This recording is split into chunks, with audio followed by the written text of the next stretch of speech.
আপনার কাছে যদি কোনো বাদশা একটা আমানত রাইখা সেই আমানতটা যদি আবার সেই বাদশা নিয়ে যায়, আপনার কি কোনো অভিযোগ আছে কিনা?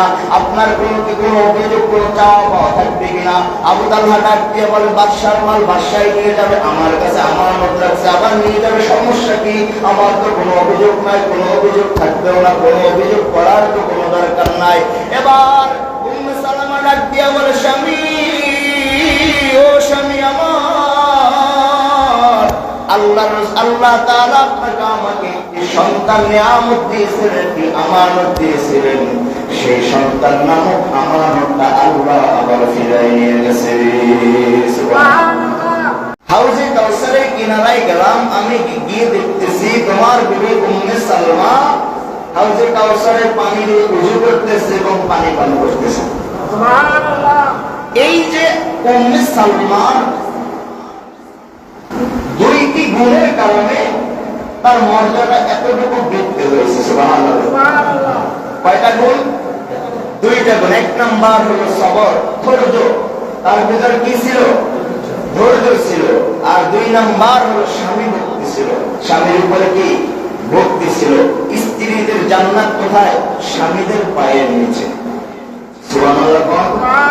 বর্তমানের স্ত্রীরা তো মাশাআল্লাহ, ঘরে যদি কোনো অঘটন ঘটে টেলিফোন তো আসি, ফোন দিয়ে আজকে ঘরে আও, 12টার আগে 13টা বাজায় এলাম, ওদিকে বেচারা সারাদিনের চাকরি শেষ, টেনশন। বর্তমানে কি টেনশন দিয়ে রাখে। আর আল্লাহ রাসূলের সাহাবীরা, মহিলা সাহাবীরা তাদের স্বামীদেরকে সান্ত্বনা দিত, ধৈর্য দিত, ধৈর্য ধারণ করার জন্য সাহায্য করতো, কোনো পেরেশানি দিত না। আল্লাহ তাআলা আমাদের সকলকে কবুল করে, সকলে বলে আমিন।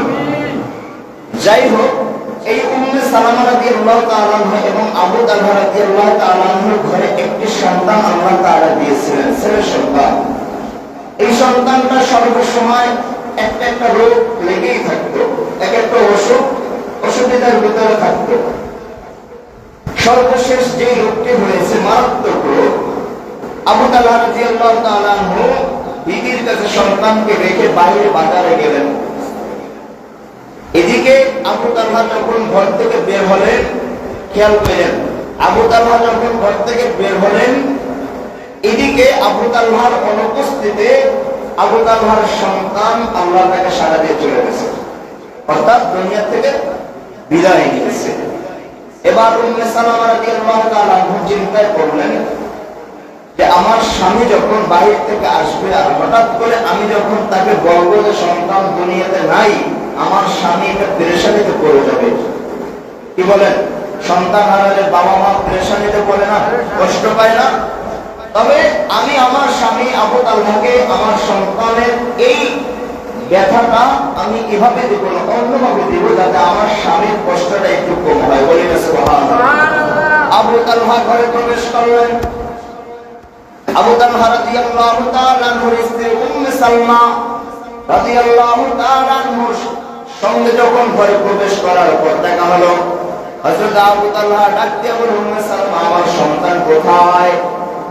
উম্মে সালমা তাওরিয়া কালামের ভিতর থেকে একটি জবাব দিলেন যে, হে আবু তালহা, তোমার সন্তান আরামে ঘুমাইতেছে। সুবহানাল্লাহ।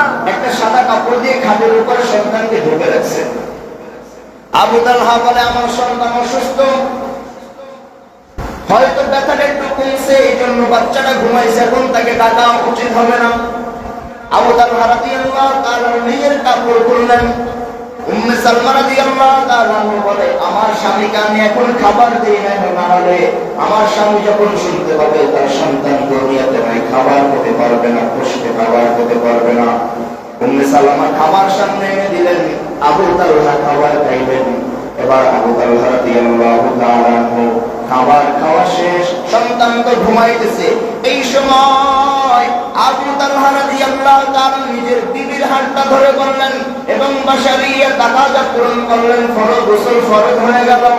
আবু তালহা রাদিয়াল্লাহু তাআলা স্ত্রী উম্মে সালামা রাদিয়াল্লাহু তাআলা সন্তান দুনিয়া থেকে বিদায় নিয়েছে। এই কষ্ট বুকের ভিতরে চাপাইয়া স্বামীর খেদমতে নিয়ে নিয়োজিত, স্বামীর খেদমতে যখন নিয়োজিত, স্বামী যখন গোসল ফরজ হয়ে গেছে, গোসলের পানি পাত্র উম্মে সালামা তার স্বামীর আবু তালহার সামনে এনে উপস্থিত করছে। এখনো স্বামী জানে না তার সন্তান দুনিয়াতে নাই।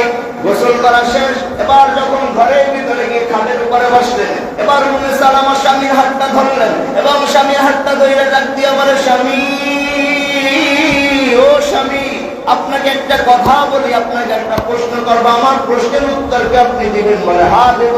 এবার উম্মে সালামা আবু তালহাকে ডাক দিয়ে বলে, হে আল্লাহর রাসূলের প্রিয় সাহাবী, আপনার কাছে যদি কোনো বাদশা একটা আমানত রাইখা সেই আমানতটা যদি আবার সেই বাদশা নিয়ে যায়, আপনার কি কোনো অভিযোগ আছে কিনা? আপনার কি কোনো অভিযোগ, কোনো চাওয়া পাওয়া থাকবে কিনা? আবু তালহা ডাক দিয়ে বলে, বাদশার মাল বাদশাই নিয়ে যাবে, আমার কাছে আমানত রাখছে, আবার নিয়ে যাবে, সমস্যা কি?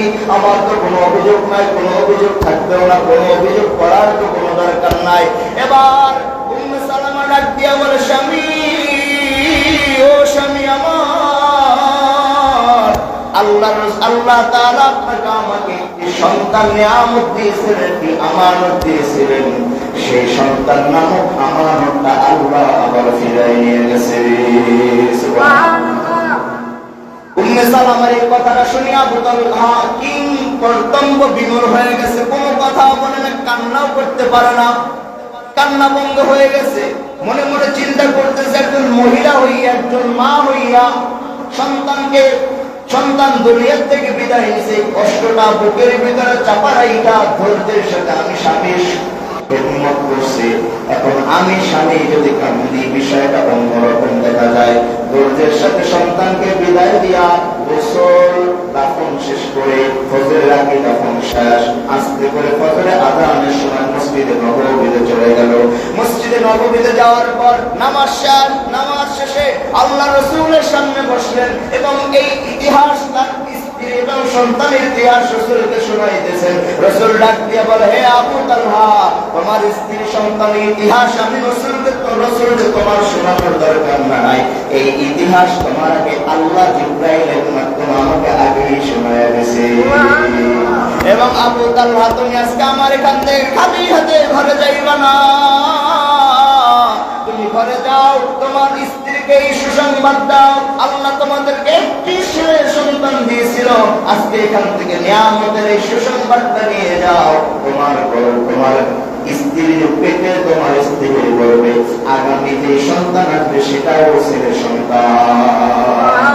শুধু তাই না, আল্লাহ রাসূল সাল্লাল্লাহু আলাইহি ওয়াসাল্লাম বুখারী শরীফে বর্ণনা আছে, শুধু একটা সন্তান না, 9টা ছেলে সন্তান আল্লাহ আবু তালহার করে দিয়ে দিয়েছে। তাহলে এটা কিসের মাধ্যমে? ধৈর্যের মাধ্যমে। কিসের মাধ্যমে? ধৈর্যের মাধ্যমে। আল্লাহ তাআলা আমাদের সকলকে ধৈর্যের সাথে থাকার মতো তৌফিক দান করুন। সকলে বলি আমিন। ধৈর্যের সাথে থাকবো তো ইনশাআল্লাহ। আল্লাহ তাআলা